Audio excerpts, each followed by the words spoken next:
Live everywhere. Daily Co's Radio on netrootsradio.com presents David Walton. Kagro in the morning show.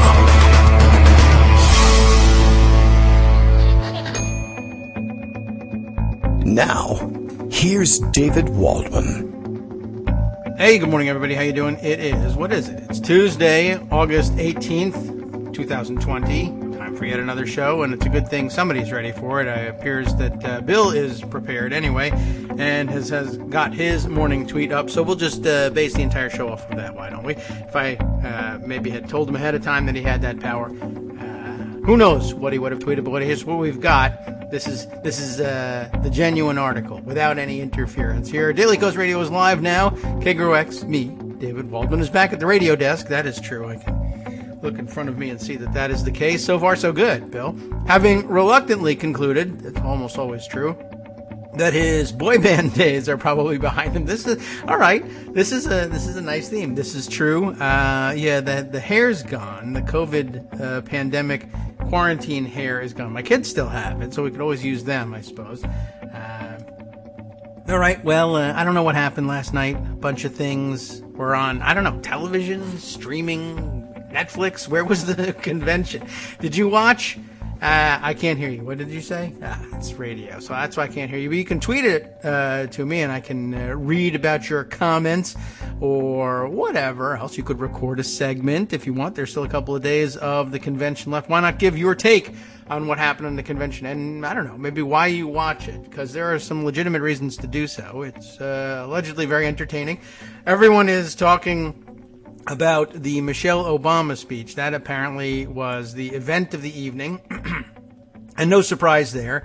She always gives pretty good speeches. Good enough for Melania to copy for her convention speeches. This one won't work, I don't think. They could tweak it a little bit, but it would be awfully hard to copy Michelle's speech and just re-deliver that at the Republican National Convention. But hey, I don't know. They are trying crazier things than I thought they would try at the Republican convention. We did sort of the, I guess, as traditional a show as you could have done, given the fact that it was entirely virtual. And then there was a little bit of some experimentation out there, too, as well. But largely, I think things went pretty much as people expected, except for the fact that one of the missing dynamics is that, of course, you don't have a crowd there to cheer, applaud, chant, wave signs, dance around in funny hats. I mean, that's always a distraction, if you ask me. But that's part of the game, and it's part of what separates. For instance, each year we're sort of accustomed to watching the State of the Union address, and as stupid as the president sometimes is, depending on who occupies the office, there are applause lines. Everybody's got a party in Congress at this point. If you're going to make it all the way to the presidency, someone is on your side. And they applaud for your lines. And if you are a Democrat, the Republicans will be there to boo or scream at your lines. So there's always that. And then the follow-up, the response allotted to the opposition party, always... Well, I mean, it kind of always goes over like a lead balloon because, and I always think, because there's this grandiose setting and this large crowd and there's applause and cheering for the president's address, and then just sort of dead silence as a speech is read off of a teleprompter in a library somewhere in a secret undisclosed location for the response. And it's never really felt, I mean, it can't be as effective. I guess it's silly to imagine it could be as effective as an hour-long speech on the floor of the House of Representatives. But it makes things difficult to follow up when you have that kind of fantastic setting. So in that sense, there was a lot of commenting. I saw that a lot of the speeches, as good as they were, and as good as Michelle Obama's was, it had, at least at the beginning, that vibe of Democratic or any parties, a State of the Union response. And that sounded like it was going to be disappointing. Though, as she went on, I noticed that the tenor of the discussion changed more to like, hey, this is actually a little bit more like fireside chat-y than State of the Union response. There's a lot more intimacy to it, and this is, of course, a better speech than most. And then, of course, I guess I saw people saying that it was a definite win, knocked it out of the park, et cetera, when she got around to borrowing Trump's offhand line delivered in his interview with Axios and Jonathan Swan, when he was confronted about the number of Americans who were dying daily, and still are, from COVID-19, and he said, it is what it is.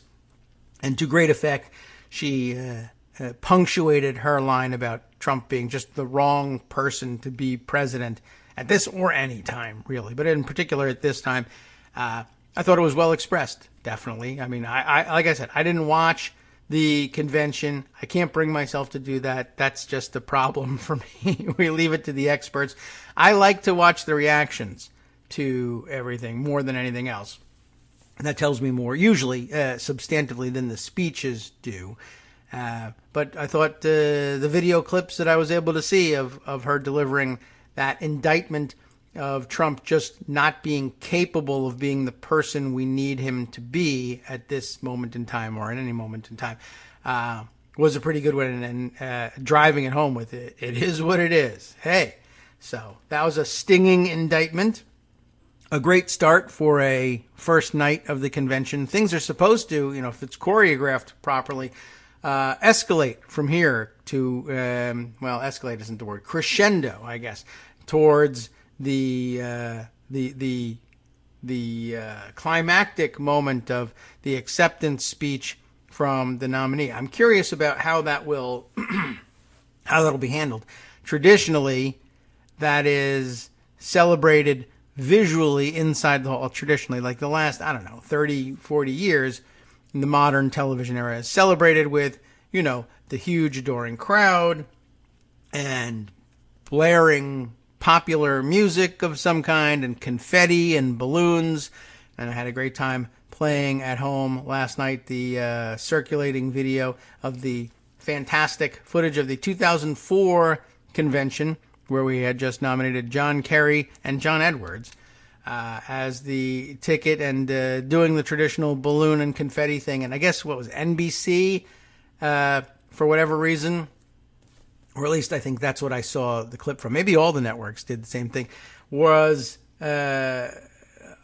piping in the audio of the convention director's headset, in which he was giving his directions to the stage-hands to choreograph the action up on stage, and wanting the balloons released. And they have thousands upon thousands of balloons. It's supposed to be this giant cascade of red and white and blue balloons of various sizes, and it's fun. And they had the giant ones, and people are batting them around in the audience. And then there's confetti, and it's supposed to be like a 5-minute, just, visually and audibly, it's supposed to be this insane celebration of the nomination. And it works on television. I mean, the reality of it is, you're sitting at home in your living room. You're not up there necessarily dancing around or anything, but there's a very definite vibe in the room, which they can create because they have, a couple thousand maniacal Democratic supporters. And same thing for the Republicans when they do theirs. Very hyped up and excited about the nominee, even if it's artificial. And they add balloons and loud music and confetti, and it tells America that it's time to get excited about this thing. And it works. Now here, they're not going to be able to do that. I don't think. I mean, I guess they could release flu somewhere. Or flu. Why am I saying flu? Well, they could release flu somewhere, like Trump says they do in China. I just saw pop up on my screen Trump's rather pathetic tweet from when? I don't know. This morning, he's complaining, he's trying to get the momentum back from having lost it from night one of the Democratic convention. It's to be expected. You could just leave it. But he's tweeting about I mean, he's actually doing this. And this is how deluded he is. Tweeting that his response to the coronavirus was so much better than the Obama-Biden, he has to throw in the Biden in order to make it relevant, Obama-Biden H1N1 swine flu response, which is, I mean, it's just a dumb thing to bring up. I mean, no politician would ever make that comparison unless they were completely insane. You all know the history of it. I think it was 12,000 people. He still continues to try to say it was 250 billion people died from H1N1. 12,000 died, I think, over the span of about 2 years versus the 175,000 we have lost in 6 months. And, you know, there's no comparison. But he's there making a comparison. He's asking people to make that comparison. And he's also says, check out the polling. It's really bad. And on top of the lie about the H1N1 response, people have checked out the polling.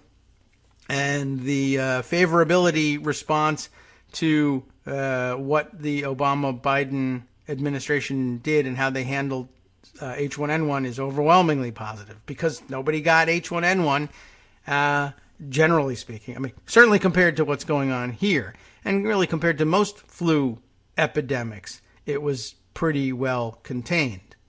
12,000 is not a lot for a virulent flu strain. But there he is tweeting that.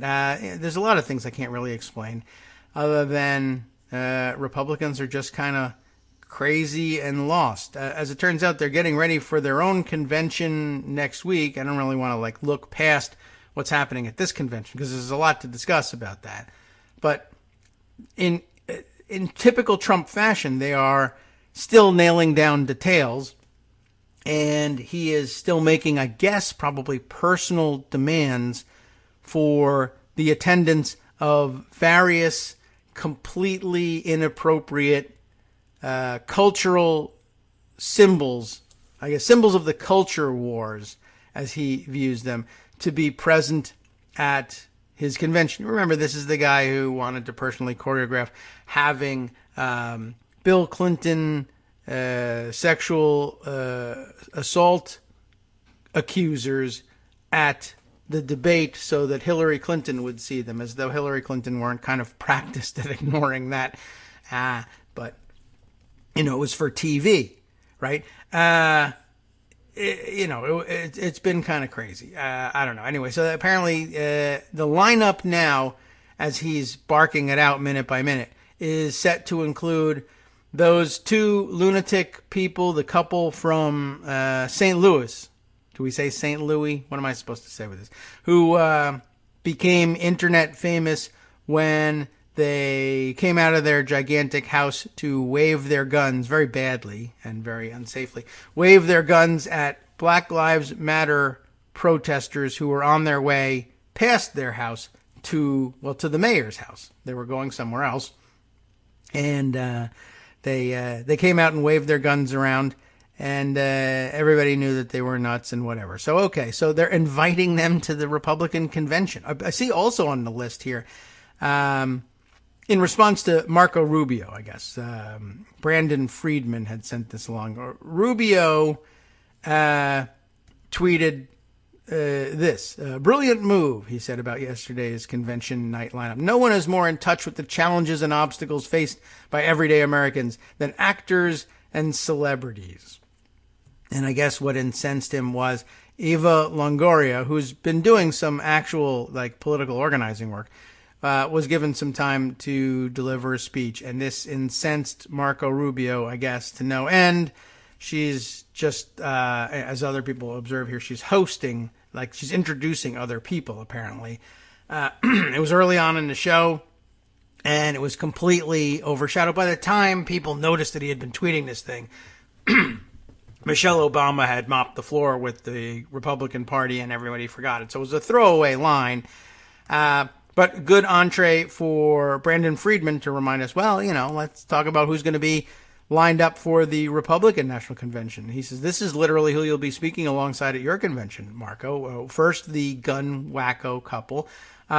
Also, looks like Jerry Falwell Jr., illustrated here by his latest pervo photo that got him booted out as president of Liberty University.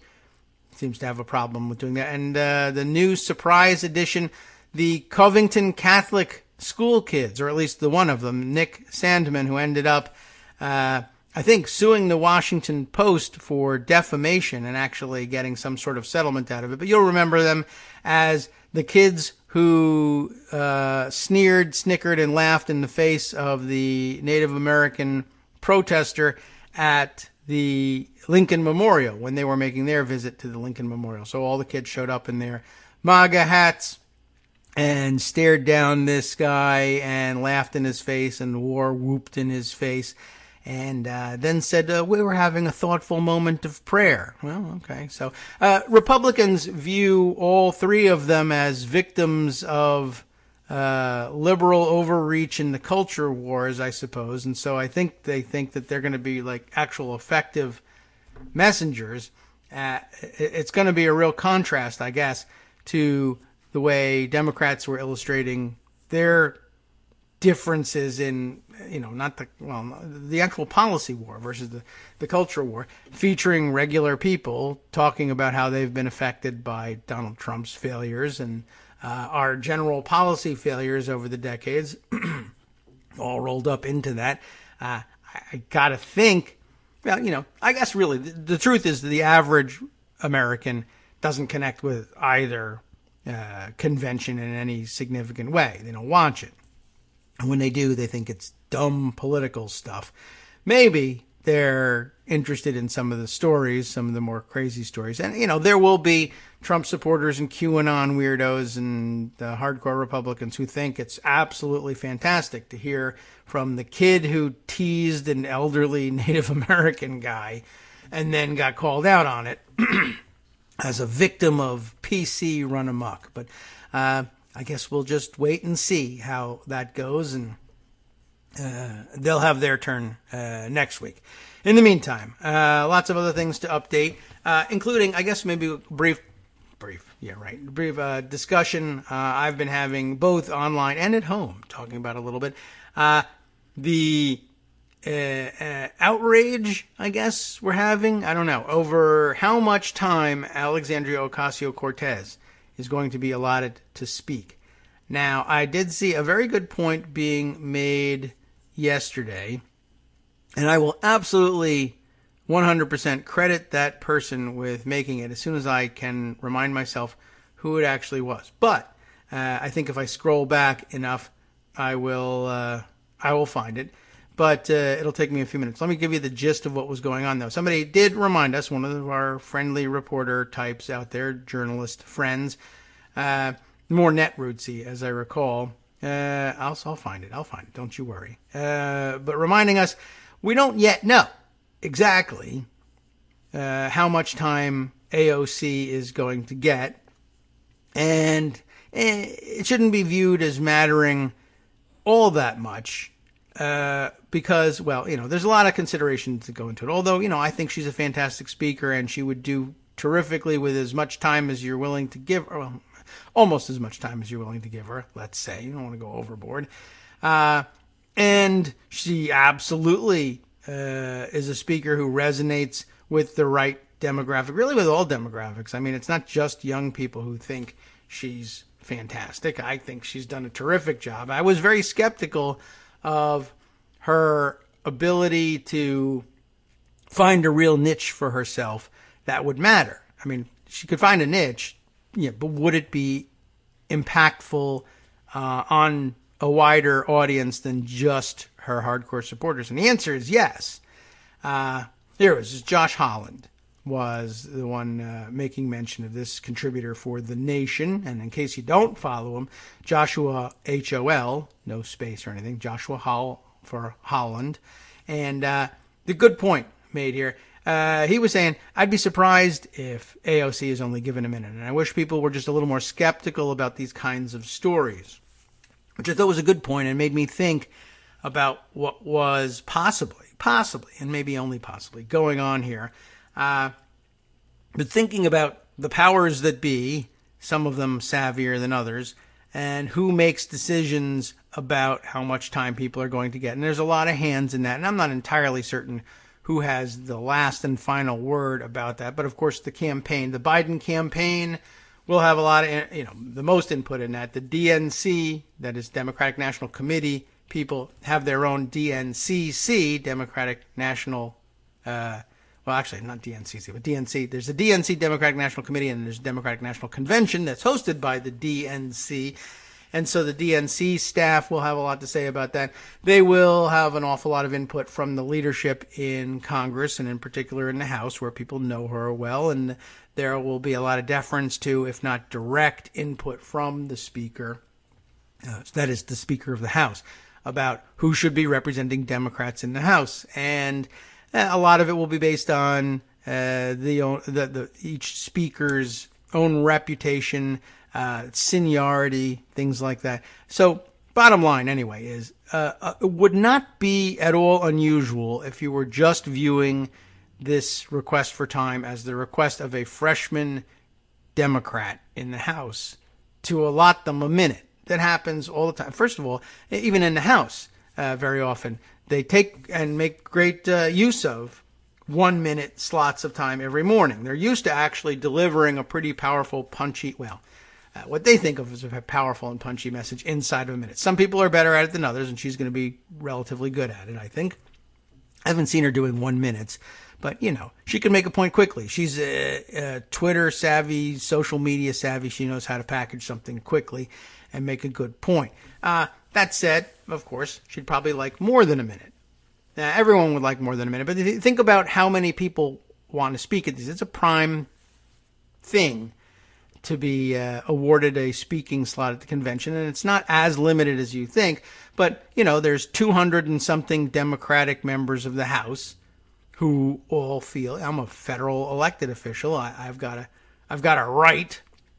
You should expect to hear from me, and my constituents will expect to hear from me at the Democratic National Convention. There's Democratic senators, of course. There's nearly 50 of those who will want a chance to speak. One of them is running for vice president, so she'll get her wish. There are Democratic governors. There are Democratic candidates for governor. There are Democratic candidates for the other 200 seats in the House. There are Democratic candidates for the 50-plus Republican seats in the Senate that are up for election. You want to boost every one of them. People are running for governor, people are running for state senator. There are state chairpersons who come from enormously powerful states, populous states, big electoral college states. A lot of Democrats, plus regular, occasionally the regular person who wants to make a contribution and who they want to highlight. So a lot of people want to get some time at the Democratic National Convention. And stuff kind of goes not around the clock, but a lot of it that isn't on television happens during the afternoon. And, so your rank and file Democratic Congress people will occasionally get a few minutes in the middle of the day, essentially. This is 5, 6, 7 o'clock when the convention hall, under normal circumstances, is barely occupied, but on camera, it makes no difference. It's not on TV. It's not during prime time, but their local cable nets can grab it, and local outlets can grab it and put it on the news or whatever.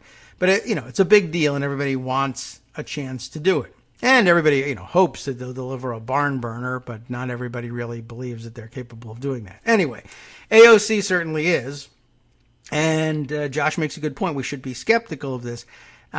Strategically, it would be wise, everybody says, to give her more time. So why wouldn't the DNC and other powers that be clear on that? How can they be so oblivious to her power? Well, one response is they're not oblivious to it. They want to minimize it and only give her a minute. That could be, there are such people who believe such things. On the other hand, there's a lot of strategy that goes into this. Like, for instance, if you were to leak the story that she was only getting a minute. And a lot of people could leak that story, but you could strategically leak the story with this idea in mind. One could be, of course, that you are leaking the story to punish her ahead of time, like she's out of line and we'll show her and we'll tell everyone how little power she has. We really mean it. She's only going to have a minute. The other leak could be, of course, we're going to give her 5 minutes. But if we give her 5 minutes, then, maybe not her, but her supporters will complain that it's not 10 or 20 or an hour or something like that. And it's entirely possible that they might. So give her 1. Tell her that it's 1.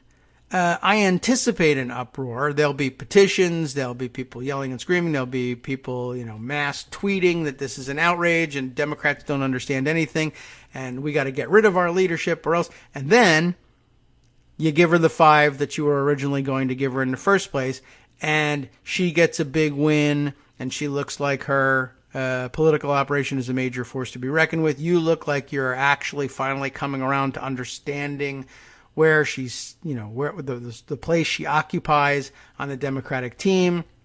If you prefer, it can look like you knuckled under to people power if you think that works for you. There's some very cynical games could be being played with this speaking time and with this slot and the allotment. On the other hand, remember that, they'll be turning a lot to Democratic leadership to try and figure out, all right, who should be getting additional time. This is, after all, a freshman member of the House. You want to allot her extra time, but that might mean that everybody who would normally get a minute, somebody might have to give up their minutes in order to have AOC occupy more than just the one of them. So there may be some dealing going on as well. You'll also want to hear from the rest of the squad. But of course, the leadership will be a little bit more worried about the demands for time from the squad, given, what the real target demographic of a Democratic National Convention is. So somewhere, Nancy Pelosi has to make the call, or somebody on her staff make the call, or the recommendation at least. How much time for Rashida Tlaib? How much time for Ilhan Omar? What do we do with this? Do we give them a minute in addition? Do we tell AOC, you can have 5 minutes, but those 5 minutes come from Rashida and Ilhan? Is that a fair thing? Does it matter if it's fair? Hi, everybody. It's me, David. Let's change things up from the old fundraising pitch for just a minute and talk instead about how you can be a part of our show. If you've got a smartphone or any other electronic recording device, why not sit down and record a segment for us? Read us an important article and give us your take. Read one of your own original essays, or even just give us your commentary on something you'd like to share that's important to you. Then send the file to me at kagrox@gmail.com, and I'll try and work it into the show. Short segments, a few minutes in length, are easiest to fit in. And of course, I can't always guarantee that I'll be able to play everything, but if you've ever shouted at your radio or TV about something you wish was being covered, here's your chance to change that. Make the show your own. Send your submissions to me at kagrox@gmail.com.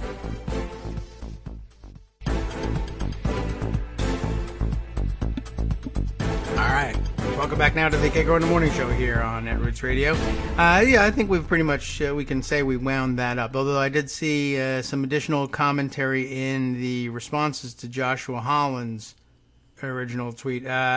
People clarifying that apparently what her role in the convention so far is going to be is that she will be called upon for the nomination to the convention. I mean, it's all taken care of course, but at this point, at some point in the convention, we call out the various names of the people who ran for or still contest for the nomination, even just formally, and then we have our vote, and then we, all the delegates vote for, or most of the delegates vote for Joe Biden, and then maybe we drop balloons, maybe not, right? Anyway, Bernie Sanders, you may recall, also ran for president. It happened again. I don't know if you noticed that it happened twice, but she will be formally nominating Bernie Sanders for president, which, I mean, they don't actually necessarily have to do it that way with with a name brand person doing the introduction and the nomination. I don't know whether AOC wanted that slot or not, or whether they said, well, Bernie Sanders is, I don't know if this is the case either, but if Bernie Sanders is demanding the opportunity to be formally nominated, even though he knows he's not the nominee, and he's, rhetorically at least 100% behind Biden and no reason to doubt that. I don't know whether that's something, I don't know. I can't recall about the mechanics of the way things, this is a bit of an unusual situation, I guess, the way Sanders runs his nomination fights. But anyway, she's going to be introducing the nominee, Bernie Sanders, who's not going to end up being the nominee of the Democratic Party, obviously, but that's how much time somebody who's introducing somebody else gets, a minute. It's kind of the way, and, why not? How long do you want the introduction to be, especially for the person who's not the nominee? Anyway, I don't know if that's a spot she wanted. I don't know if that was a spot that required anybody at all to take. Maybe she volunteered for it. Maybe no one else wanted it. Maybe she thought it was a great opportunity. Maybe she's, ideologically dedicated to the idea that he ought to be the nominee. I don't know. But, and it may have been the only slot offered to her. Anyway, they won't I don't think they'll expand that to 5 minutes, but maybe they will. Who knows? Maybe the person who wants to introduce her and finally nominate Joe Biden will want more time. Of course, he won the nomination, so that's sort of a different story.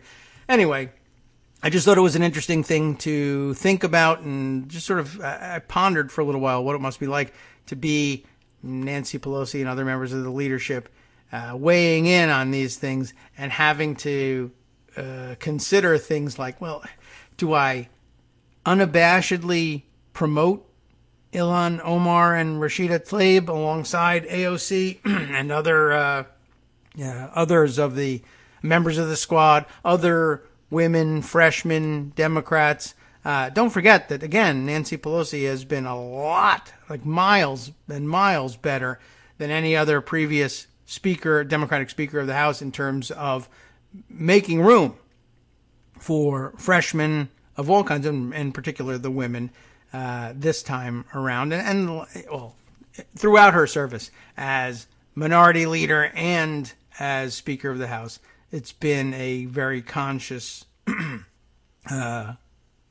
goal of hers to promote voices that traditionally get relegated. They stay in the back benches. No other speaker has really been as helpful to people who would ordinarily be relegated to the back benches as Nancy Pelosi has been. There's miles to go, of course, but it's just a quantum difference, the way she puts them on plum committees so that they are, able to do good work and bring home the bacon and be prominent members when they run for re-election. That first re-election campaign is when you're at the most vulnerable. If you can get past that, re-election, it's not necessarily a great thing, but the truth is re-election gets easier and easier for incumbents as time goes on until you hit some certain wall and people get sick of you, I guess. But, so it's strategic, too. It's not just because Nancy Pelosi feels some personal connection with them, though she may. You can just chalk it up to 100% strategery. She needs to maintain her majority, and part of doing that is promoting people who are at their most vulnerable so that they become less vulnerable. But imagine the difficulty of saying, do I fully 100% back some of these more controversial members? After all, look at what they did with the first night of the convention, with having Republicans speak and trying to give Republican undecideds, I guess, if there is such a thing, the permission structure. Since Greg's not here, we'll introduce that idea. The permission structure to vote for Biden. And you wouldn't do it this night. You'd save it for some other night in some place where they might fit in thematically for, whatever is going on, and say, but the question is, do we hide her from view and be accused of knuckling under to reactionaries? Do you promote her? Do you, or do you just say, members of Congress, they want to speak, they get time, that's that? Do you make a deal? If AOC were speaking in some other slot where she was granted a minute and wanted 5 minutes and was successfully, was petitioning, and the people spoke and they wanted her to speak for more time. All right, that time's got to come out of somewhere. So, you could say, all right, you want a taste of what it's like to be the decision maker and to be the power broker. Here's your chance. You can have more time, but it comes out of somewhere. are you willing to, let's say, stab Rashida Tlaib in the back and take her minute and say, if we're going to have 5 minutes allotted to AOC, it's got to come out of someone's time. And why shouldn't it come out of the same ideological faction's time as opposed to somebody else's? I mean, except for the fact that ideological faction, has a great demographic pull that other people can't touch. But once you factor that in, if you factor everything in, you could go in either direction. It's a tough decision to make. I don't think that she would be inclined to accept additional time if it came at the expense of giving any time to her friends and allies. But she might, or she might see the strategic reason in it, if there is any. I'll leave that question open. But a lot of moving parts go into this decision, and it's not all that simple to make these calls with limited resources. But that's the story of decision making. That's why we vote. That's why we elect representatives. Writ small, of course. But this is the way this stuff goes. Now, for those of you listening and wondering, what will Donald Trump, favorite of the ladies, do to try and draw us back into the Republican fold, given that these powerful women are speaking on the Democratic side? Well, we now have our answer. Of course, one yesterday in his speech at Oshkosh, Wisconsin, he gave a goofy campaign stop speech in which he said at least 15 things that were horrific, and some of which we'll have to touch on. He did let everyone know that don't worry about his calling women suburban housewives. They loved it. They loved it. And they'll get over it. Anyway, so that was kind of an interesting comment. Well, now we see he's now delivering on his weird, television game show host promise yesterday. I'm going to pardon somebody very prominent, and you're going to be very happy. But I think he was saying that the Democrats would be happy about the pardon he was going to issue. And everybody started to wonder about, well, who would he be pardoning, and why wouldn't we be upset about it? And the answer is out now. Paula Reed at CBS reports this breaking news. President Trump will pardon Susan B. Anthony, that totally alive person who will be able to celebrate it with her family. Susan B. Anthony, who was, of course, found guilty by an all-male jury of illegally casting a vote in the 1872 presidential election.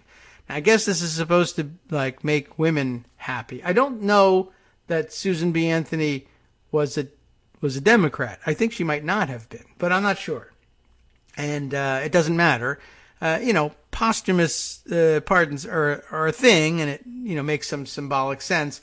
Not necessarily this one, but it is interesting. So sort of playing for I guess he thinks he's playing for the women's vote with this. But of course, it's 2020 and there's no the women's vote. But that's all of a piece with his other rhetoric. The Democratic convention is boring and people are going to get up and turn the dial on their TVs. Well, there's no dial on TVs and there's no the women's vote. But okay, going to pardon Susan B. Anthony. I do think it's a little bit ironic that he's going to pardon her conviction for illegally voting, though. It's a little weird as he screams and yells and cries about what he thinks is the possibility of fraudulent votes being cast. I mean, it was wrong at the time, and we knew it, but it was considered, I guess, a fraudulent vote then. It's just a little bit weird. But okay, he's a little bit weird, and so there you go. So I don't know. I guess we're all supposed to react in some particular way, and I'm sure women will be pledging their lives to him and promising to name their firstborn Donald for generations to come. I don't know what he thinks he's going to get out of that one, but it's true, and it's true that Paula Reed has said it anyway. That's about all I got for you. All right, there's much more to round up. Let me go over to Pocket. Oh, you know what I could do? We could spend a little bit of time on the dumb, weird things that Trump said in his speech yesterday, just to hit the highlights of it. Another amazing quiet part out loud moment as Trump openly told the crowd in Oshkosh, once again speaking with Air Force One behind him as a prop, which of course he was never going to do, et cetera, et cetera. Anyway, told them, here's the quote here. Should we play it? I mean, I guess we could, but oh, look, it's being carried here by OAN. Anyway, the quote is, he says, and you know what, maybe we should play it because it was pretty astonishing, not only in how he delivered it, but the crowd reaction was a little weird too. Let's see, can I pull that up in Pocket on the big computer? And then I think then we can play the audio, but I got to punch a couple of buttons to make sure that everything is on here, and then pull it back some, reply on. Okay, whatever. Let's see. We got to turn on the sound. There we go, and then rewind this thing. Oh, this is really lousy sound on this one, but all right, let's see if we can't, maybe I'll pump up the volume over here, and see if we can't get a listen to this crazy speech. Now, this is about, listing his many, many accomplishments, as dumb as they are. This one about moving the embassy of the United States from the embassy to Israel from Tel Aviv to Jerusalem, which he mistakenly refers to as moving the capital of Israel to Jerusalem, which, they've already done, and we don't do that. It's their capital, but okay. But check out the rest of it if you can even hear it. Let's see. And we moved the capital of Israel to Jerusalem. That's for the evangelicals. You hear the cheering. It's amazing with that. The evangelicals are more excited about that than Jewish people. It's really, right? It's incredible. Now, that is pretty incredible, but I don't know if you could hear it. The sound wasn't great on that one, but if you listen closely, and I don't know why you would spend that much time listening closely to that clip, but he delivers the line. He says he's astonished. Well, first of all, the thing he says out loud, we moved the capital of Israel to Jerusalem. We didn't. We moved our embassy. Then he says that's for the evangelicals, which is the, again, quiet part out loud. Like, why would you do this thing, take this symbolic act in your relationship with the Jewish state for evangelical Christians? And of course, the unstated part of all this is that, well, evangelicals, a very specific strain of evangelicals, dominionists, who believe that moving the embassy, recognizing the Jewish state's capital as Jerusalem rather than Tel Aviv will spark a regional war that will culminate in the end of days, the apocalypse, the second coming of Jesus, and the rapture. And all of these things will be fantastic for evangelicals and relegate the Jews once and for all to burning in hell for eternity. So,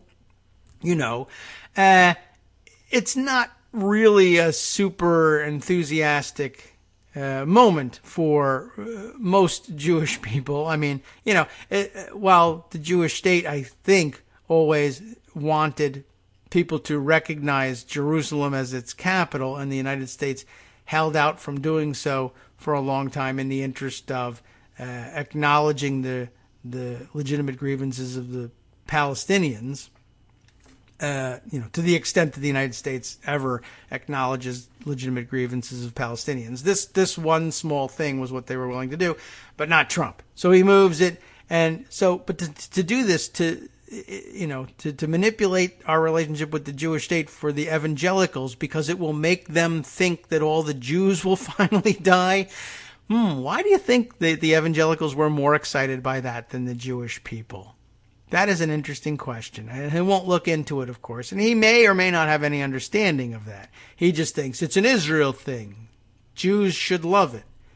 But yeah, then how is it that you came to understand that was for the evangelical? Anyway, also of some interest, the crowd reaction, which if you listen carefully, you might hear differently depending on what your own biases are. But it sounds to me like he says, well, that's for the evangelicals. Yay, say the evangelicals of Oshkosh, Wisconsin. It's amazing with that. The evangelicals are more excited by that than the Jewish people. And if you listen closely, it's than the Jewish people. Boo. I think somebody in the crowd boos the Jewish people. Which, par for the course, I suppose, with these people. And I'm not entirely certain that that's what's going on. And, of course, many people have pointed out they might have just been cheering for them, saying, Jews. But, I tend to doubt it. It is Oshkosh, and, I don't think there's any sort of, Lubavitch or contingent there who would have been likely to shout out for the Jews. But anyway, that was just one of several awkward and stupid moments surrounding that. Actually, just one of several awkward and stupid moments surrounding that awkward and stupid moment. I happen to see, a lot of people thought that was really interesting that he would have blurted that one out. The one that made me laugh, certainly, was the first one circulated, I think, was, this one here. How long is this clip? Yeah, it's not that long. It's just a great illustration of Trump's rhetorical style, I guess, when he's speaking off the cuff. This one really kind of caught me by surprise. I don't know what he's talking about in this. I never know what he's talking about in anything. But I don't know. I guess he's trying to talk about how widespread our economic bounty had been when the economy was a little bit better under him during the first couple years of his administration, and he blew it all. But just his attempt at describing how widespread the benefits were. Let me see if we can hear this one better. People with diplomas, people without diplomas, college students, crummy students, great students, horrible students, dumb people, liberal people, conservative people. Everybody was doing the best they've ever done. PhDs from MIT, PhDs from crummy colleges. Everybody was doing the greatest, the best they've ever done. And some of them were doing crummy, I guess, horribly. I mean, that was unbelievable. That was hilarious to listen to. And I don't even know what the hell it was he was trying to say. Oh, this is interesting. I thought it was, they were identifying this as, this is another stop. There's Oshkosh, Wisconsin. And this is Mankato. Is that right? Mankato. Mankato. How do they say it? Mankato, Minnesota. But that was pretty good. As I was just describing the broadest of cross sections of America, touching on, on every corner of America. Good students, crummy students, PhDs from MIT, PhD from crummy colleges. I love that. It's smart people, dumb people. Only Donald Trump could have done things that way. God, we're going to miss him. Yeah, well, whatever. Not really. Anyway, I don't know. That wasn't not the most impactful moment of yesterday's news, but I just felt it deserved some mention, at any rate, if not this prominent. All right, back in pocket, and let's get to the news that was really a little bit more important. See if we can't catch up on a couple of these things. Let's see. Here's something. Can I share this with you? This is I lied to you about giving you important news. I'm going to give you unimportant news, although it's of some interest. Did we ever touch on this? We've mentioned a couple times exactly how crazy QAnon people really are.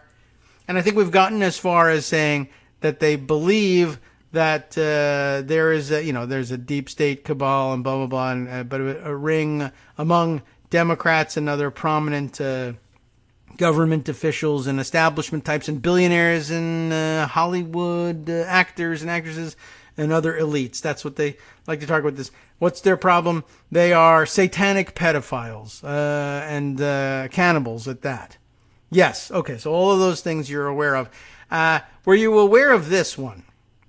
Daily Beast brings this one up. How QAnon became obsessed with Adrenochrome, I guess. ADREN, like adrenaline. Adrenochrome, an imaginary drug that Hollywood is, quote, harvesting from kids. They are not, of course, and it doesn't exist and it's not a thing, and they're not harvesting it from anybody. But whatever. I mean, I don't know what else to tell you. Okay. So I don't know. I mean, is this did they make it up entirely? I don't know. Anyway, let me grab this. Oh, it looks like I'm going to be blocked from this. I must have hit my monthly limit, but I can read it here in the pocket view. In recent months, the YouTube comments for a song by the 1980s British post-punk band, the Sisters of Mercy. Any of you fans? Are you cheering now? Have veered slightly off topic. The favorite song of rich and depraved elites, wrote user Alien Dude 30, a very authoritative figure, Alien Dude 30. Alien Dude 29 was a bust, but 30, he's good. I like this song. Fake quote. Say, I like the song. Quote from Hillary Clinton. Offered ADA January. A Dean Latimer added, Q, Chasing the Goths. What's this all about? The track, which first appeared on a 7-inch in 1982, isn't one of the Leeds area band's better known songs. They're demonstrating their knowledge of the Sisters of Mercy here.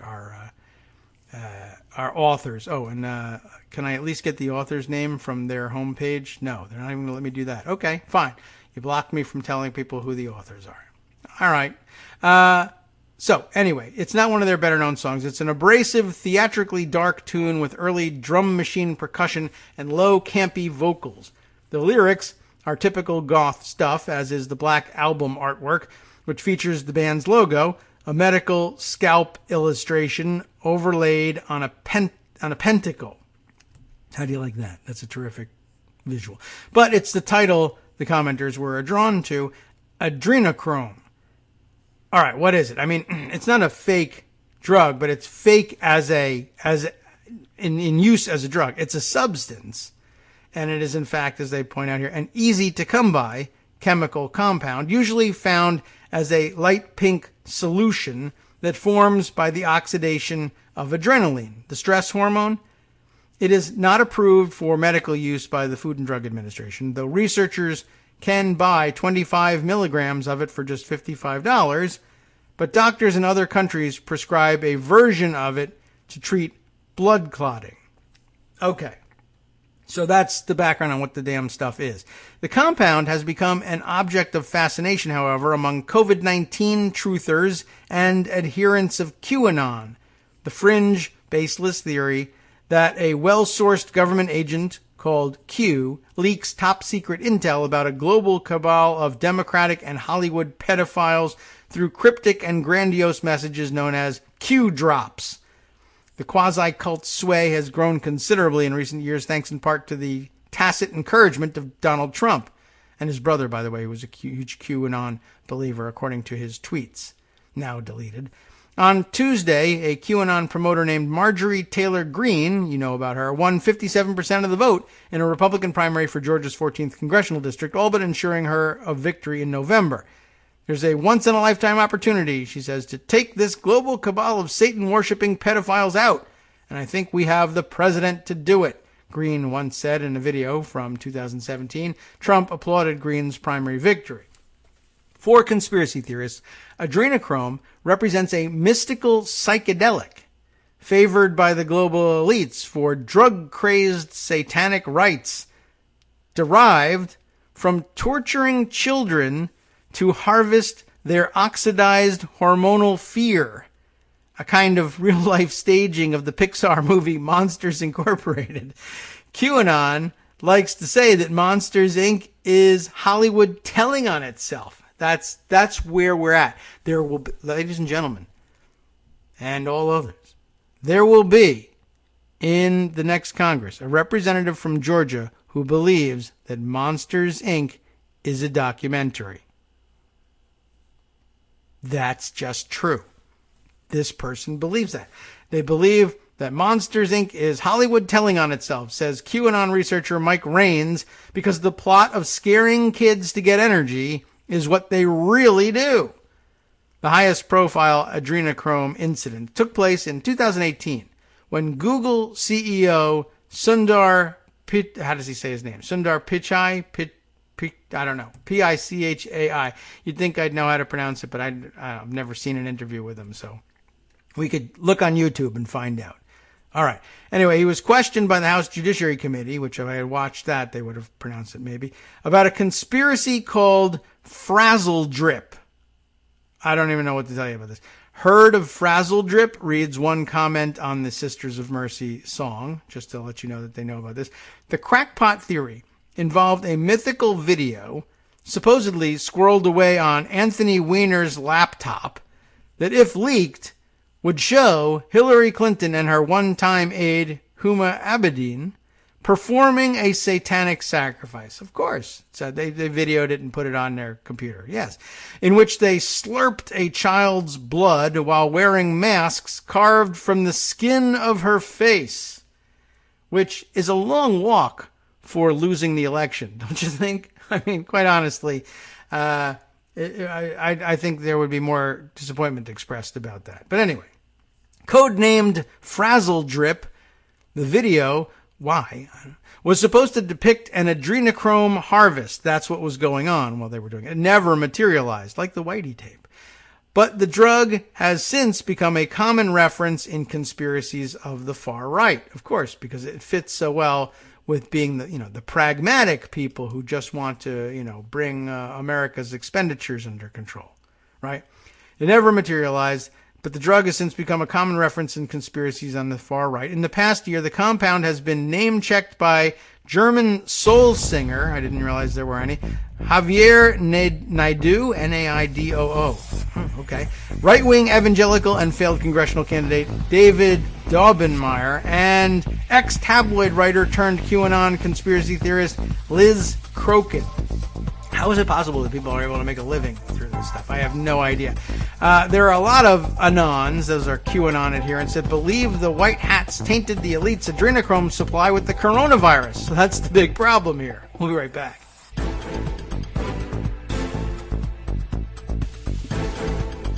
Welcome back now to the Kagro in the Morning Show here on Netroots Radio.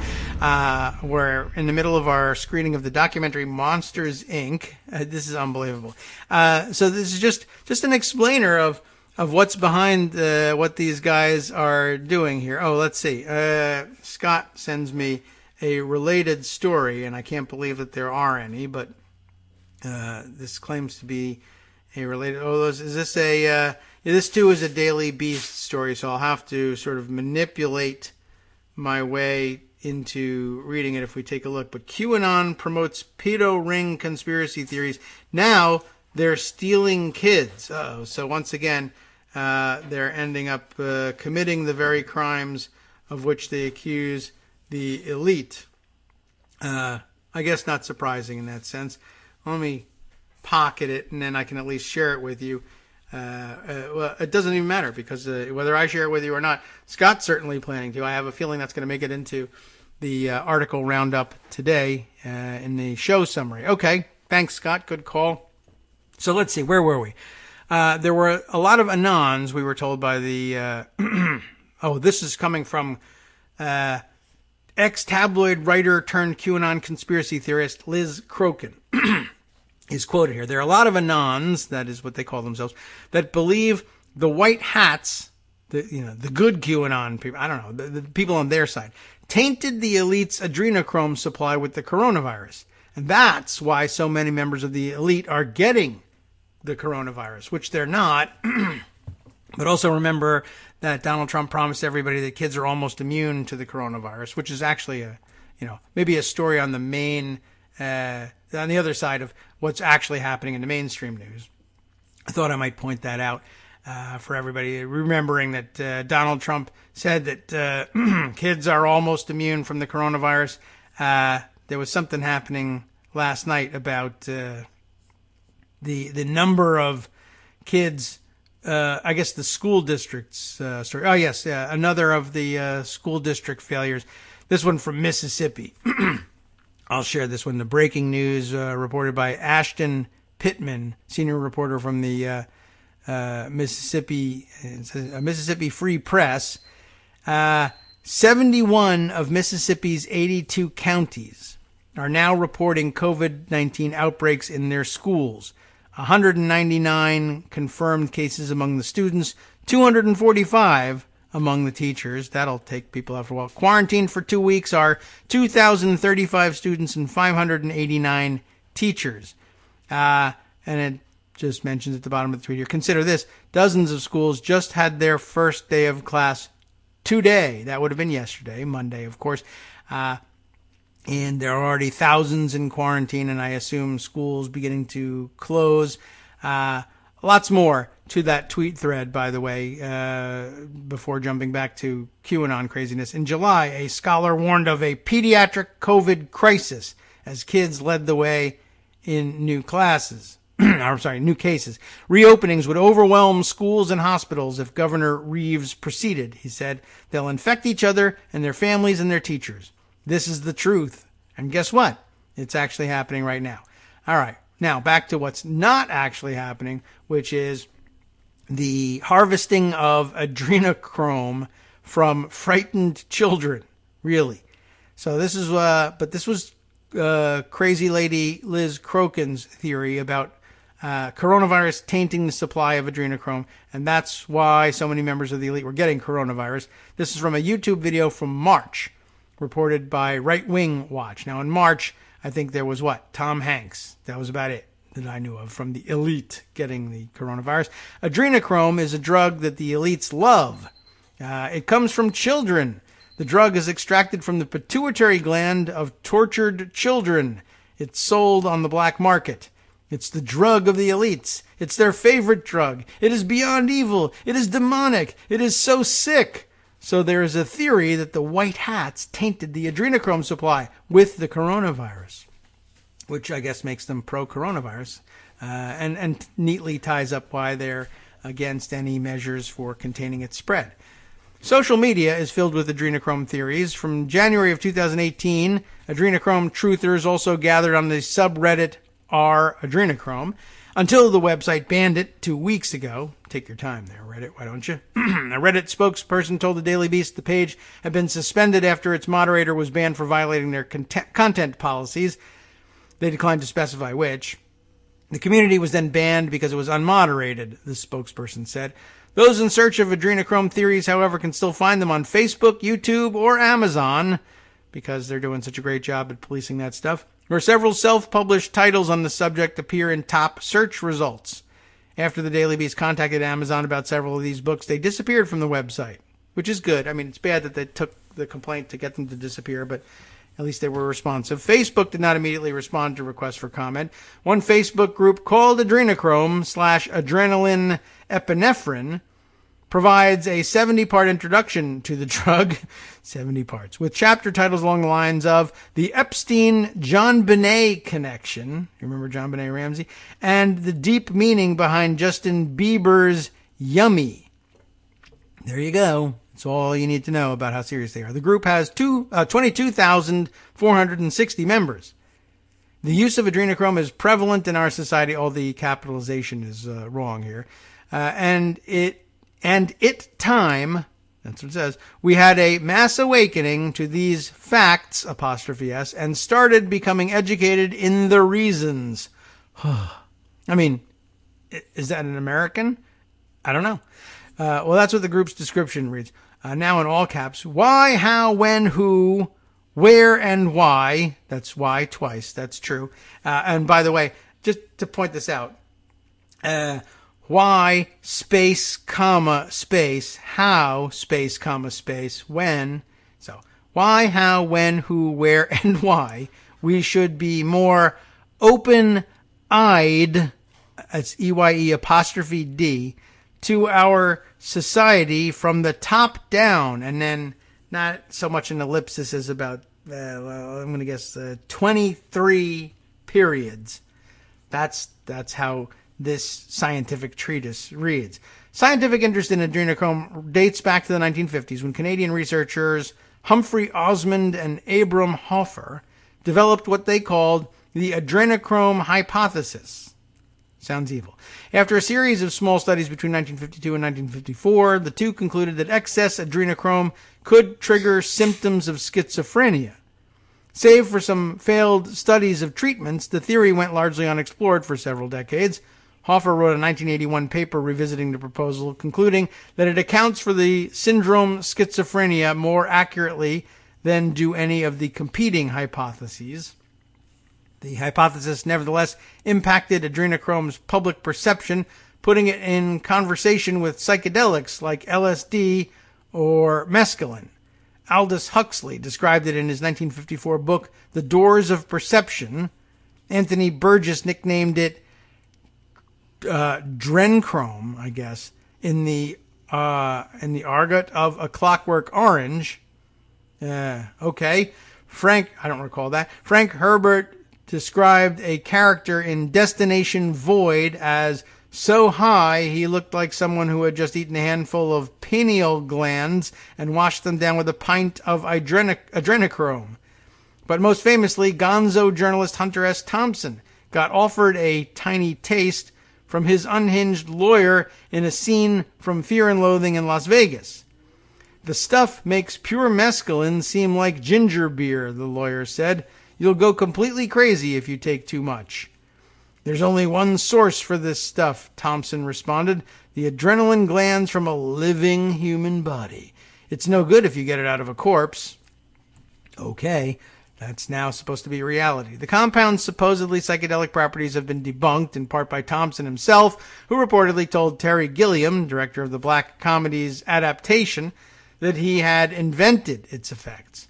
Eduardo Hidalgo Downing, a Spanish writer behind the meandering drug memoir Adrenochrome and Other Mythical Drugs, described it as, and I guess we need Greg here to say, an absolute BS, absolute, the word, adding that it is of no value in psychoactive terms. It is infinitely more useful to drink a cup of coffee. Okay. What are we looking at here? Even Erowid, is that right? EROWID, the harm reduction nonprofit filled with drug experience reviews, had only negative things to say. Effects are extremely weak, absolutely not fun, nor psychedelic in any way, one user wrote. Another user, in a review titled Worst Headache Imaginable, described a racing heartbeat, profuse sweating, and a headache that could have brought down an elephant. Maybe it's poison, guys. The incapacitating pain allegedly subsided after 2 hours, but recurred periodically for the next 7 days. I had absolutely no hallucinations, he concluded, unless I was hallucinating the headaches.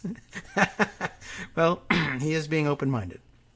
There's an aspect of QAnon obsession that resembles demented literary criticism. Every current event encoded with hidden meanings, global criminals desperate to signal their crimes through symbols, millions of messages waiting for the right close reader to unpack them. That Q adherence would seize upon a drug drummed up by a semi-fictional memoir makes sense.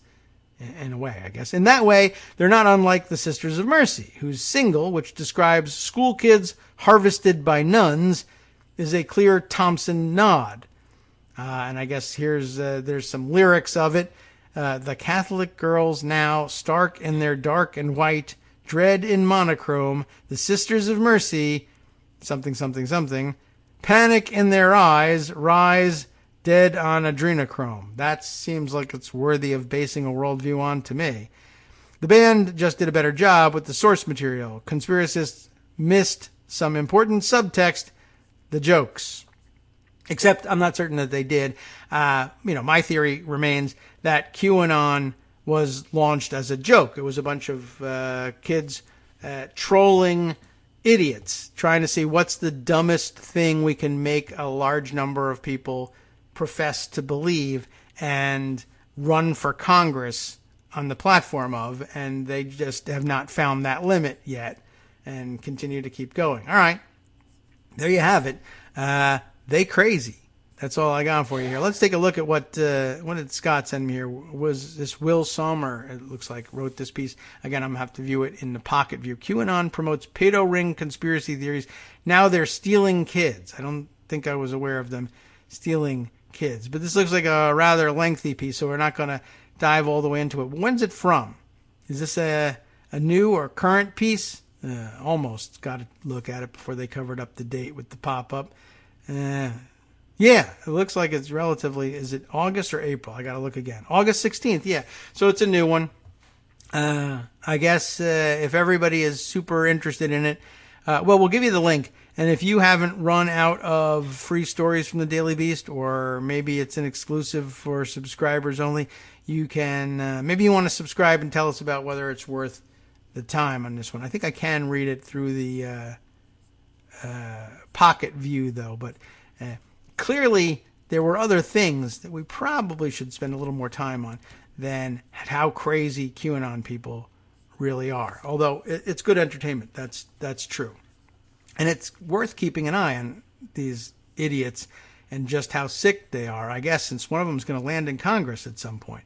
That's going to be really amazing. All right, let's see. Interesting developments of all kinds here. How many shall I sample from? One, the Washington Post reporting, or not reporting, but publishing the op-ed of one Miles Taylor. Miles apparently served at the Department of Homeland Security from 2017 to 19, including some time anyway, as Chief of Staff at the Department of Homeland Security. So the kind of person who should know what's going on there and might have been privy to the secrets, I guess, spilled in this opinion piece. Or, I guess I'll just throw this out there. If you were at the Trump Department of Homeland Security from 2017 to 2019, and not before, like not a career DHS person, and including time as chief of staff there, which would, really require a kind of ideological purity test in order to rise to that level. You're not maybe all there. But anyway, assuming that this person is all there and then runs away, as described in the article, because everyone there is actually crazy and incompetent, there's a way to getting to this being a possibly legitimate criticism. And it's very interesting. The headline, at Homeland Security, I saw firsthand how dangerous Trump is for America. I mean, I see it from here, but he saw it from over there, and that's what makes it interesting. Let's run through a bit of this here. After serving more than 2 years in the Department of Homeland Security's leadership during the Trump administration, I can attest that the country is less secure as a direct result of the president's actions.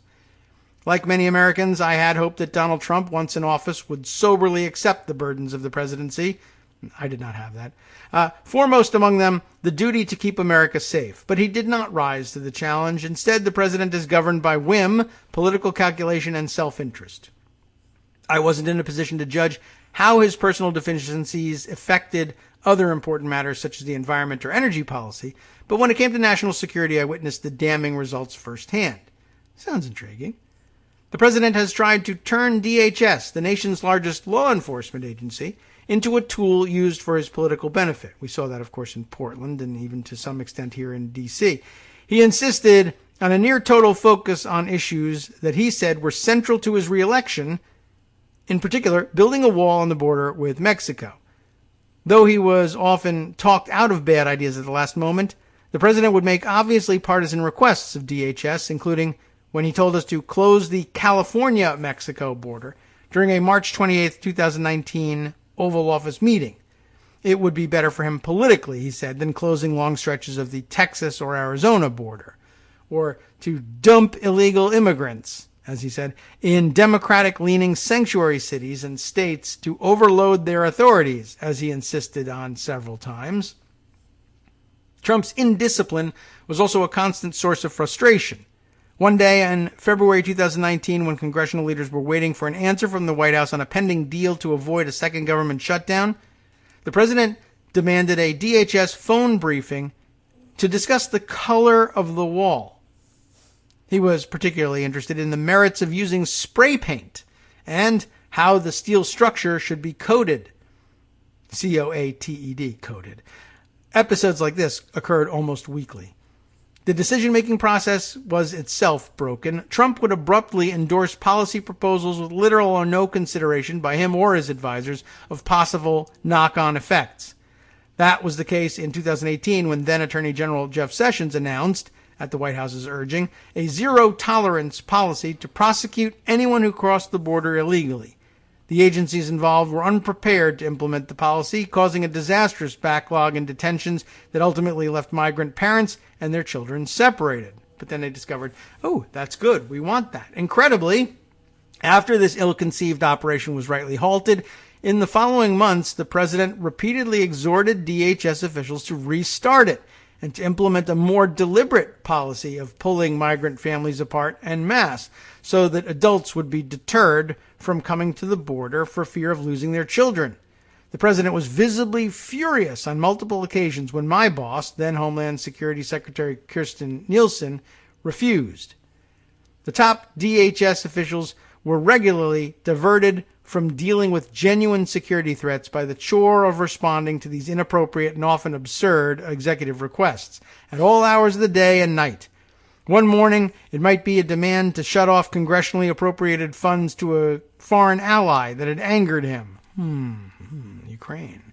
And that evening, it might be a request to sharpen the spikes atop the border wall so they'd be more damaging to human flesh. His question at the time, how much would that cost us? Meanwhile, Trump showed vanishingly little interest in subjects of vital national security interest, including cybersecurity, domestic terrorism, and malicious foreign interference in U.S. affairs. How can you run a huge organization under those conditions? You can't. At DHS, daily management of its 250,000 employees suffered because of these frequent follies, putting the safety of Americans at risk. The president has similarly undermined U.S. security abroad. His own former National Security Advisor John Bolton made the case, he says, so convincingly with his recent book and public accounts that there is little to add other than to say that Bolton got it right. Because the commander-in-chief has diminished America's influence overseas, today the nation has fewer friends and stronger enemies than when Trump took office. Trump has also damaged the country in countless ways that don't directly involve national security, but by stoking hatred and division, make Americans profoundly less safe. The president's bungled response to the coronavirus pandemic is the ultimate example. In his cavalier disregard for the seriousness of the threat, Trump failed to make effective use of the federal crisis response system painstakingly built after 9/11. Years of DHS planning for a pandemic threat have been largely wasted, and meanwhile more than 165,000, now nearly 175,000 Americans have died. It is more than a little ironic that Trump is campaigning for a second term as a law and order president. His first term has been dangerously chaotic. 4 more years of this are unthinkable. Or I might have gone with is, but okay, unthinkable. Got it. So an important entry, although, my doubts about how much weight to give to Miles Taylor, and so does the president. He's tweeting this morning, I don't know him, he's a loser, never heard of him. He rose to be chief of staff of DHS. Said it's possible that, the president doesn't know who the interim chief of staff is for a cabinet secretary that he hates and is trying to fire. But there you have it. It's out there. Let's see. Other, maybe I could say more important news. There's some salacious news, but maybe something more important. I'll read you this report from law.com. And if I recall correctly, was it Pat Snyder? Did you point us to this one? Yes. Sending us to the tweet of Zoe. Did you say Zoe or Zoe?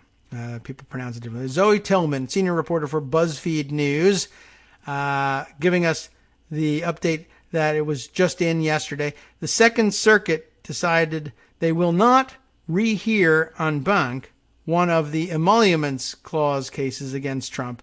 A 3-judge panel previously revived the case in New York. This tees it up now for Trump and the DOJ to file a petition, a certiorari petition with the Supreme Court and continue their appeals. But a courtroom victory, reported here by law.com, Jacqueline Thompson writing the report. Trump must face emoluments claims as Second Circuit revives lawsuit. The ruling puts a lawsuit over the president's profits from his private businesses back in action. The U.S. Court of Appeals for the Second Circuit, that'd be up in the New York area, on Friday revived a lawsuit alleging President Donald Trump is violating the domestic and foreign emoluments clauses of the Constitution, giving the case a second shot in the Southern District of New York. You all know about the SDNY. Does that mean the content has been archived already? Maybe this is... this was, I guess, the original reporting from back in September of 2019 from the Second Circuit 3-judge panel in that case, reviving the case. I guess then they petitioned for a rehearing en banc, were denied yesterday, and that means that Trump and the Justice Department will appeal their, they probably moved to dismiss the case. On what grounds, I can't even recall anymore. But they'll now appeal to the Supreme Court to see if they can get that one answered. We won't have an answer before the election, but this drags on. Just thought we'd bring that up and point that out. Let me see where the tweet that Patrick sent us leads to. It's Zoe Tillman, I guess, continued on with her discussion of it afterwards. Right, so tease it up for cert for SCOTUS. I don't know whether they're going to get it or not. Seems like a good time, she says, to revisit where things stand regarding the 3 Emoluments Clause cases against Trump. These are some of the longest-running cases filed against Trump since he took office that are still pending.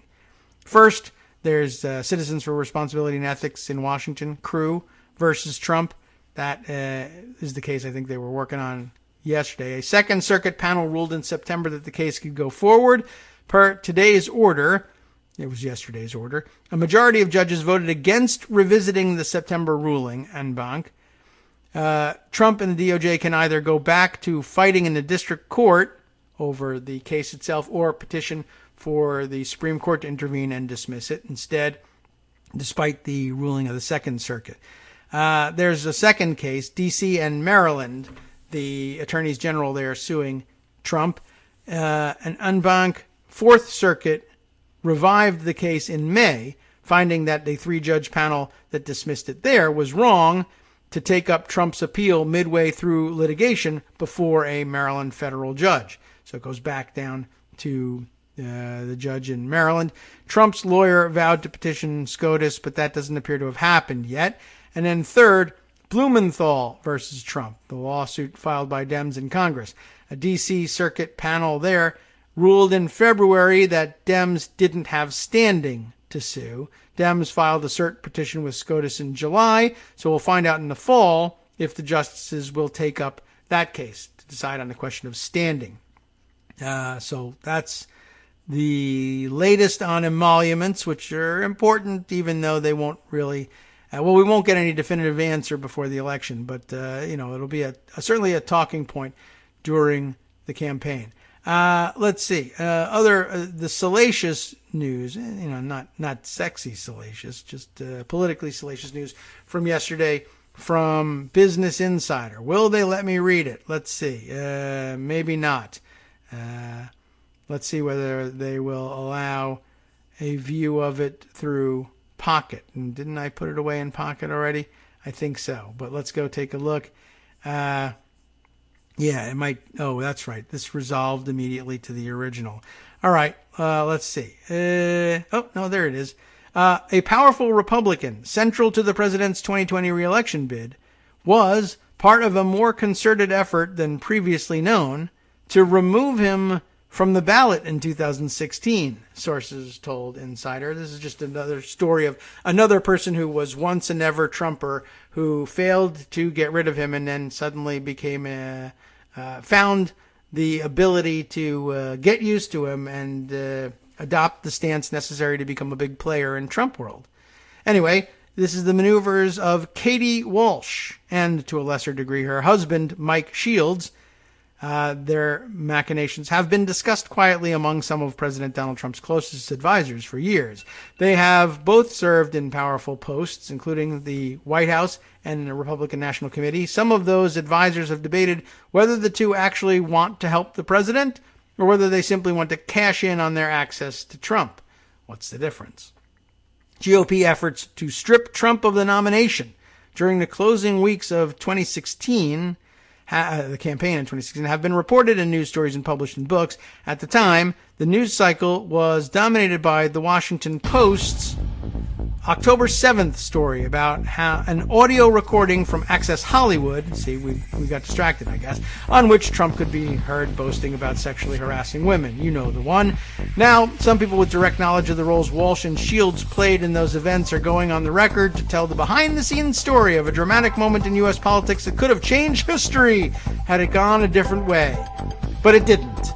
And so we're stuck with them. Just another of these interesting stories. We'll let you read the balance of it.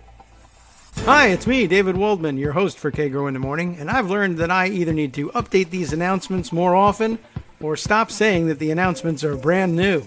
What's not new is that this message, too, is a call for your support in keeping the Kagro in the Morning show on the air. My thanks go out to all of you who do support the show through your donations. The stats say that Kagro in the Morning fans download our program about 2,000 times each weekday, but our donors make up only about 8% of our daily listeners. Patreon.com, Patreon.com, makes it simple to make easy, secure, recurring monthly contributions to support our show. Patreon.com/KagroX gets you straight to our donation page. If we're helping keep you sane during the Trump era, consider what that's worth. $1 a day? 50 cents? One thin dime? We do about 20 shows a month, so pick a number, do the math, and head to Patreon.com/KagroX to let us know. Thanks again, everyone, for all your support.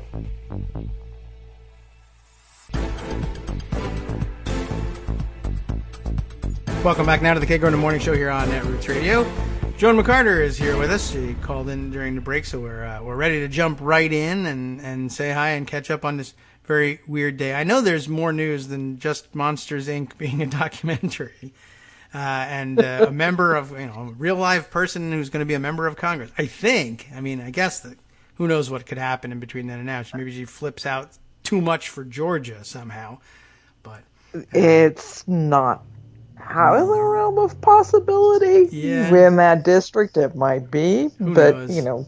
They could all get sick with coronavirus. She might be just whack job enough if the election turns out the way we think it's going to turn out for the House to say, we can't seat you. Yeah, that is a possibility. That's hanging out there. They'd be very reluctant to do it, and I'm sure since they're, by all appearances, they will be retaining or even expanding the Democratic majority, and they probably won't call for doing anything right away. But I guess if you're just complete loon and maybe considered a danger to the safety of other members, which I'd say that is in the realm of possibility. Who knows who she'll invite to their office? Exactly. That's a real thing. You could invite, people have showed up at Comet Pizza with AR-15s with the idea in mind that they'll kill everybody in the place in order to rescue the kids who are non-existent and being held in the basement there. If you have a true-to-life QAnon full-on believer as a member of Congress, she can, I guess, escort somebody through security who might be armed with the idea that they're there to kill all the pedophiles on the House floor. I don't know. But they're crazy. So how do you seat a person like that? I'm sure their first instinct will be to say, oh, let's give her a rope to hang herself with. But the problem is that rope's not for her. It's for you. Okay, so just be aware of that. Hopefully they'll have people looking at that. It may be as far-fetched as anything we've said. But then again, we started off this conversation with people who believe Monsters, Inc. is a documentary. So, it's a cartoon. There isn't too far-fetched to be believed in the United States anymore. No, I guess not. Now, this... It's all fair game. Okay, I think that's, we can certainly use that excuse. They opened the door for it, but it doesn't necessarily mean it's where we have to spend our time. So if you had something else in mind... Well, we do have the post office. Yes, of course. That's real news and everything. It is real news. It's really important news, and it's going to be even more in the headlines over the next week. How can that be? For a number of reasons. Okay. The House will be voting on Saturday to spend an additional $25 billion in emergency spending for the Postal Service. That's what they had in their HEROES Act that okay. Mitch McConnell has been ignoring since the middle of May. Yeah. And then they will have a hearing on Monday with, I always want to call him Don LaJoy. I don't know why. Huh. Okay. The Postmaster General's real name is Louis DeJoy, but Okay. I want him to be Don LaJoy. Why not? I okay. don't know why. Okay. Anything could be real now. Every single time I have to type it, that's what I type. At any rate, okay. He's going to be testifying along with, I believe, at least one of the Board of Governors of the Postal Service in the House on Monday. But Senator Ron Johnson, genius of Wisconsin, has decided he's going to try to preempt all of that. Oh. And have a hearing on Friday. Where he is, the Washington Post says, according to their sources, expected to press DeJoy on whether the Postal Service truly needs the $25 billion in emergency funding. Okay. That's not something that Republicans were planning on doing in the House hearing? Probably, but he gets to do it, I guess. He gets to do it first. He gets to do it before the House has the vote on Saturday for the money. In addition to the money, what they're going to do is demand that the Postal Service roll back service to what it was as of January of this year, pre-coronavirus. Meaning overtime is restored, the will be frozen are put back and unlocked. Okay, Hello? yes, that would be good. Well, did you hear that? I did. Did I make it up? No, okay. You didn't. There was some sort of. I looked like our stream froze there for a second, but we appear to be okay. All right. In case we missed that, the $25 billion and services rolled back to what they were pre-coronavirus, pre-DeJoy becoming Postmaster General, is what the House legislation will be on Saturday. Then they're having their hearing on Monday. But Johnson's trying to preempt that to say, look, this House vote is silly, you don't need the money, and everything's fine, right? But what Ron Johnson maybe didn't think about ahead of time is the fact that Kamala Harris is on this committee. Yeah. And she's pretty good at questioning people. Yeah. Right. She's done very well with that. Like, you might be in their position based on corruption. Might have gotten a patronage position, a very plum patronage position, to destroy a U.S. institution by giving millions of dollars to both Donald Trump and to other Republicans in the last 4 years. Yes. Maybe she wants to look into the weird structure of the board having been manipulated by Mitch McConnell and Republicans, such that I guess we learned yesterday that the design of it is to, stagger the terms, 9-year terms, so that there's representation for multiple administrations at any one time. But as it happens, everybody on the board now who's been appointed by the president has been appointed by Donald Trump, because they blocked all of the previous nominees for long enough, and then retirements and other attrition has landed us with something that it was designed to prevent. It was the design of the board was designed to prevent any board, or the entirety of a board, being beholden to one president. That's what we have now. And the design of our entire republic, other than maybe the Electoral College, was to prevent what we've got right now. Yes, that's a better point. Larger. So I mean, plenty of material there for this. So that could come into it. Yes. Also, she'll be free. One of the Republicans on the committee, Rob Portman, just sent a letter to DeJoy saying, "What the f is going on with delivery of stuff in Ohio? Did he this get the letter? Is a problem. We need you to ensure that ballots are going to be out and back in by Election Day." So even one of the Republicans on the committee has raised problems with DeJoy. Yeah, I would be interested to know if he acknowledges receiving the letter. And once again, Ron Johnson is opening a can of worms that All right. he isn't really smart enough to look at. The can is his head, and it's full of worms. And yeah, all right. Yeah, he always thinks he's maneuvering in genius fashion, and rarely. I don't think he's ever had a payoff. But try again, I guess is his motto. All right, and his Kamala, and you have to Kamala add Harris, among Mitch McConnell's crimes against the Republic, letting Ron Johnson be chair of the Homeland Security Committee. Yes, well, he's got a rap sheet, McConnell. Just the discussion right here at home the other day, yesterday. The underplayed, although I did tell everybody, Jones not underplaying, but the underplayed role of McConnell as destructor of the Republic. He's so low key, I guess. People don't realize it, but I don't see how you could miss it. If you've been reading Daily Kos, there's no possibility of missing the central role that McConnell's played in this. Thanks to you. Everything is just, it's amazing the amount of destruction that has been done that he has willfully allowed. Yes. Well, for Donald Trump. Yeah, of all people. I mean, I Trump. guess he would have allowed it for anybody. It just, any Republican. But the big joke of history here is that it turned out to be for Donald Trump. I wonder if it ever bothers him. I wish this had been done for a smarter Republican president.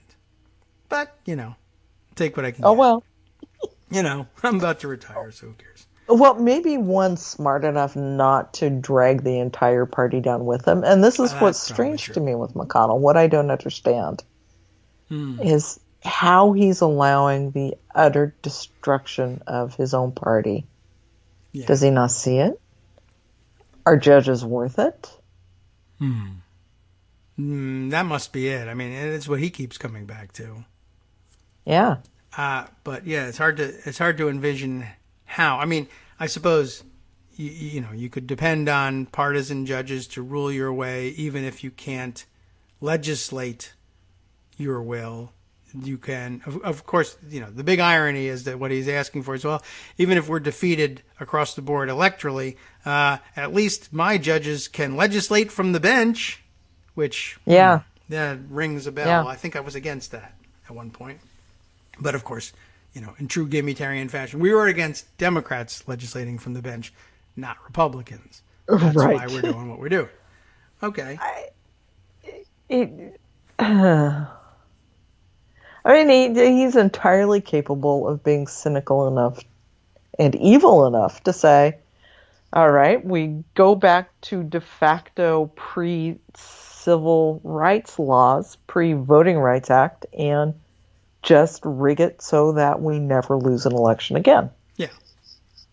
That's another way it might work. You got to think he's hoping for that as opposed to, well, we may never win again, but we can depend on these guys. He doesn't want to depend on them. He wants to make the rules himself.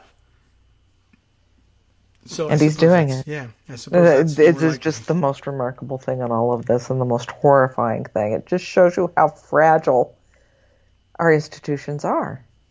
Yeah. Well, surely you're willing to forgive all of this in exchange for the pardon of Susan B. Anthony, though. Oh, yes. Who, by the way, never admitted. I mean, she doesn't want a pardon. She wouldn't want a pardon. Yeah, that's probably true. Good point. Not likely to accept that. The whole point was she was being arrested for, what she meant to do. She didn't consider what she was doing illegal, and thus, I don't think she would welcome a pardon. But it's entirely possible, right? If you have to, confess that, confess your guilt and own it in order to accept the pardon, as is traditionally considered to be the case. But she's dead, and she won't be accepting or declining, so he gets to do what he likes, I suppose, at this point. But yeah, I also thought it did strike me a little odd that you're pardoning somebody for voter fraud. That's weird. Right. I mean, I agree with Susan B. Anthony that it shouldn't have been illegal, but, and being a law and order president and all that. I don't know. So it's a very weird thing. Is this the thing that he was teasing us with the other day that he was doing that he thought Democrats would love? Or does he have another one up his sleeve? Okay. Yeah, because people were trying to figure out, who could he think? Who could he want Roger to Stone, pardon? but he already commuted. So can you commute and pardon? He's also suggested that he's going to pardon Edward Snowden. Yeah, that was another interesting one. I thought that made some sense in terms of there would be some Democrats who would say that's fine. There would be others that say that's an outrage, I guess, but more Republicans who would say it was an outrage, as Liz Cheney said. But they don't get along. But still, that was something like, I mean, to me, pardoning Edward Snowden at this point for Trump to do it, thinking was trolling Democrats, I guess I would just be, You really don't remember the Bush-Cheney years, do you? I mean, I don't get the idea of of making me it was supposed to make me happy or furious, and it did neither, and I wasn't sure what. So okay, it's not him, at least not now. It's Susan B. Anthony. Yeah, who would have figured? Who was making a point by voting illegally in 1872. All right, so I'm going to undo your point for you now that you can't object. All right. Which is about as sexist thing as you can do. I guess so, right, yeah. So he's mansplaining the law to her posthumously. He's erasing her great achievement. This wasn't very important, actually. Just wanted to let you know. Okay. I guess that'll change everything. I bet it was Ivanka's idea. Yeah, maybe. I don't know. Could be a thing for her for I mean, would Trump have any idea who Susan B. Anthony was otherwise? Probably not, except she was associated with money, so that maybe piqued his interest. Well, and there is the Susan B. Anthony Fund or whatever it's called, the anti-abortion group. Right. And there is a Susan B. Anthony official in his administration, so it could have come from them. That may be who's behind him in this video. I didn't recognize the women standing behind him in the announcement, and maybe that's... I'm sure that's who it is, okay. Yeah. Makes sense. I would have thought he would have gone off the cuff. I got to tell you, I never liked the Susan B. Anthony dollar. It's, too small. It was the size almost you get mistaken for a quarter. People would put it in a Coke machine. That's the sort of thing I thought he would discuss when it came to Susan B. Anthony. But yeah, he may have been entirely ignorant of who she was. That's possible. Is he aware that change exists? Yeah, I don't know. Yeah, he probably charged everything or just didn't pay for things, right? So, yeah, I don't know. It's probably not a big deal for him, change. But gold-looking coins, gold and silver-looking things that he could give to... He probably gave them to his kids. They may know. All right, well, yeah, change is probably not a big factor in his life. What other things... What might be a big factor in our lives? It might. Other items you were assigned to watching the convention last night. I wrote the plug for it to go up on the front page to give people a place to talk. But you were in charge of making people. We're not doing the live blogging because it's really kind of hard. Yeah, that's it. Hard. Not gonna do it because it's hard. It's just such an odd convention this time. It's true. In many ways, better. Yeah, in many ways, it doesn't need to be broken into bits and discussed in the same way. We're all able to watch it and watch it extensively, and yeah, I suppose all it ever was really was an opportunity for everybody else to comment on what was going on, and that opportunity still exists. So right.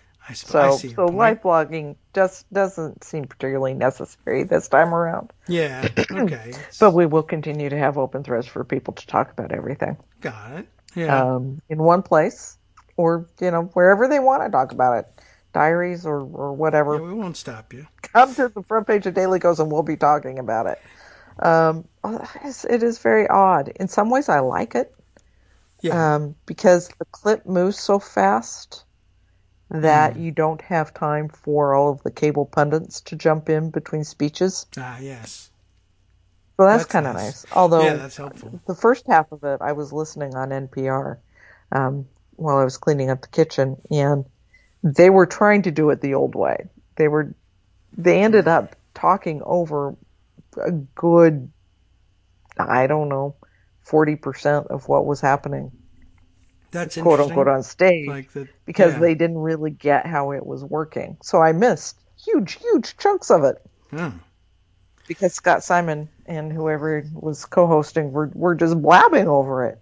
So don't listen to it on the radio. NPR screwed it up. Don't listen to it on the radio. Maybe they've learned their lesson on it today, but that's an interesting point. Usually, you need time for the crowd applause to die down and the music to change, and then somebody else to come on and introduce somebody else. And without the crowd noise, there's no opportunity for the commentators to blurt out, their take on the speech, which it is a nice thing. I guess I'd be glad to hear that was gone, except for NPR. We'll see if they get the and it was quite nice, actually, to not have that filter. Okay. Yeah. A little jarring at the end when they come back on. It's like, oh, great. There's Wolf Blitzer ending my Michelle Obama high. With pent up. And by the way, that was Michelle Obama's speech was one of the best political speeches I've heard in I don't know how long. A lot of people if you haven't seen it, go find it. I have seen all the important clips, but I'll have to sit and watch it all the way through. Watch the whole thing; it's really worth it. It gives I think you. We owe that to her. It's inspiring. I'll tell you. Look, a lot of people who frequently agree with my take on speeches, i.e., don't watch them; they're boring. Said no, this one seems to have been worth it, and it's the best sort of convention content there is. Taking people who are like, all right, I'm bored of this already, and turning them into, all right, I'm ready to go, and whether it's knock on doors or I guess this year I don't know what, throw rocks at doors. I don't know what we do. Probably a bad idea. Don't do that. But a different kind of campaign. But that's the point of the convention for people who are already committed Democrats. A lot of commentary, spot on. I think reminding people that most of the television content isn't really for committed Democrats so much as it is for the rest of the country who's kind of just tuning in. So don't be too upset about programming choices if you don't have to be. But there is a certain amount of content that's also there for the crowd, the committed Democrats, to get them excited and willing to work and to remind us what it's like to have a competent president surrounded by normal people who can think and speak out loud. Oh, yes. In complete sentences that make sense. Yeah. So much that better. aren't about them. We haven't had that in some time. We've been deprived. It will stand in some stark contrast to what appears to be planned for, I guess, next week when Republicans go. We mentioned a little bit about the people they are inviting. Hadn't mentioned yet that Trump has decided to give his acceptance speech from the White House South Lawn. Totally illegal, but whatever. Where there'll be fireworks. Yeah, 11:30 p.m. on a weeknight, fireworks in Washington, D.C. They're going to be so excited there as everyone's kids are woken up and dogs are frightened. But fireworks for, I don't know, and maybe we'll draw out a crowd to go and give each other coronavirus as well. So should be fun. But yeah, all of that plus the fun and exciting appearance of the Covington Catholic kids at the. We almost forgot about them. We almost forgot about them. The St. Louis couple with no word yet on whether they'll have their guns present. All right, yeah. Well, that's what made them famous. I hope they'll allow them to bring them on stage and wave them around at people. They're not real good at unloading them properly. No. So maybe they'll put on shoes. Yeah, that would be nice. No shoes, no shirt, no service, they always say. No convention this time. There's some collection of grievance weirdos. That's the convention message. It's usually the Republican Party. Yeah. I mean, there's no mystery about it. It's just ordinarily they have a television producer on hand to tell them, well, what we really need is, a more positive message or about America being great or whatever. No, make America angry again. Sure. The nominee gets the convention they want. Yep. So. And, if what he's trying with the post office works, Yeah. I think that we'll be able to work around him. I think that we'll be able to vote, and I think that this is going to backfire hugely. But Sure we'll see an indication of that on Friday with Ron Johnson's hearing, I think. Yeah, I guess. We've got Rob Portman today or yesterday, I guess, wrote the letter about it. Right. We've had Steve Daines from Montana, who's up for re-election this cycle and is looking very tight. He's signed on to the $25 billion for the post office that Susan Collins is trying to get, speaking of vulnerable Republicans. So is Cory Gardner. Roy Blunt came out yesterday and said, yeah, they need this money, and yeah, this is don't screw with the post office. I have people who need to get their mail on time. Yeah. So this is something that's not playing well for a lot of senators in rural areas who happen to be Republican. Yeah.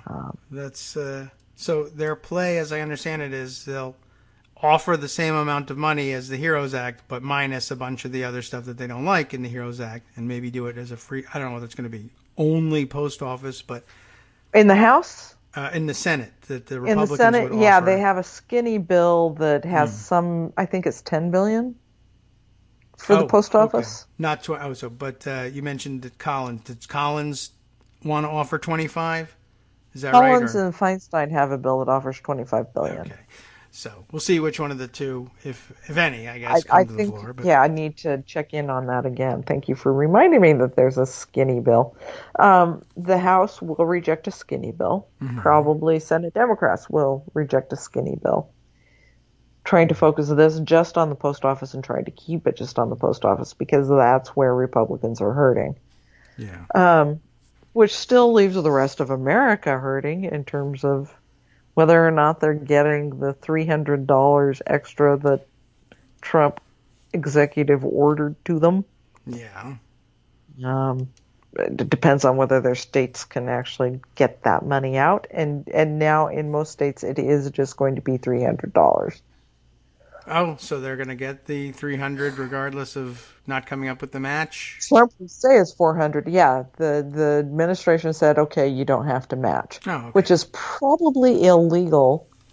Oh. But, who's going to sue? Because they're using FEMA money, Federal Emergency Management Agency money, right. And the disaster relief fund that they're tapping requires a 25% state match. I see. So that's where the... Okay, now I know where they got the idea. Yeah. Okay, well, that's your derecho money, Iowa. What do you think? You think we ought to hand it out this way, or should we just say, if people are hurting because they're unemployed, we'll come up with some other money? Because not this money, the people who've had their homes destroyed will need it. Yeah. Fairly straightforward. I don't know why we're not operating that way, but it's Donald Trump world, and I guess that's the only reason you need. Well. So anyway, no resolution resolution yet on the $600 on money for schools to reopen, which they're doing and closing right back down again. Right. It's happening everywhere.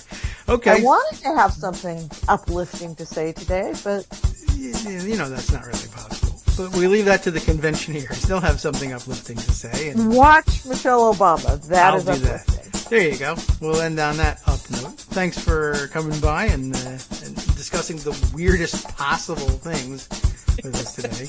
Today's a very weird day, Kagro. Yeah, man, they're weird all the time and getting worse. So I won't predict what we'll be talking about next Tuesday, but it'll probably be pretty crazy. Yeah, and I guess will it be after the first night of the Republican convention? Do they start on Monday? I don't know.